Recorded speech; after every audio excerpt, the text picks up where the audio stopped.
بسم اللہ الرحمن الرحیم۔ السلام علیکم ورحمۃ اللہ وبرکاتہ۔ اللہ کریم آپ کو صحت سلامتی والی خوشیوں بھری زندگی عطا فرمائے، آمین۔ اور اگر اللہ تعالیٰ تمہارے دلوں میں کوئی بھلائی پائے گا تو جو کچھ تم سے لے لیا گیا ہے وہ اس سے بہتر تمہیں دے دے گا اور تمہیں بخش دے گا، اور اللہ تعالیٰ بخشنے والا بہت رحم کرنے والا ہے۔ آج کل تو رشتہ دار ان لکڑیوں کی مانند ہو چکے ہیں جو دور ہوں تو دھواں دیتے ہیں اور اکٹھے ہو جائیں تو آگ لگا دیتے ہیں۔ برداشت بزدلی نہیں بلکہ زندگی کا ایک اہم اصول ہے۔ جس دل میں قوت برداشت ہو وہ کبھی ہار نہیں سکتا۔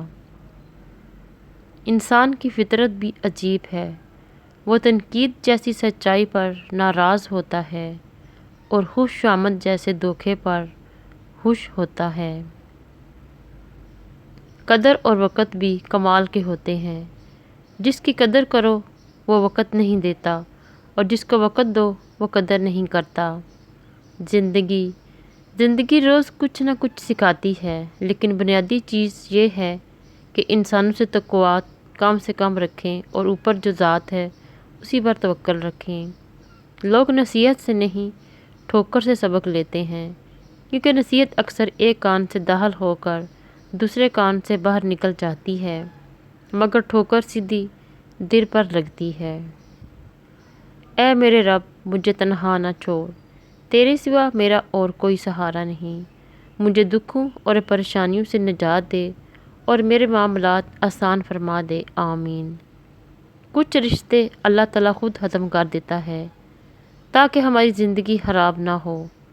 بے شک اللہ تعالیٰ جو کرتا ہے وہ بہتر کرتا ہے۔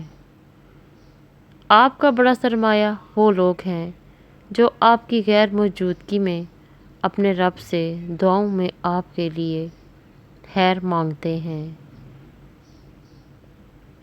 نفرت پھیلا کر لوگوں کے دل جیتنا بہت آسان ہے، سچ سنا کر لوگوں کے ذہن جیتنا بہت مشکل۔ اللہ نگہبان۔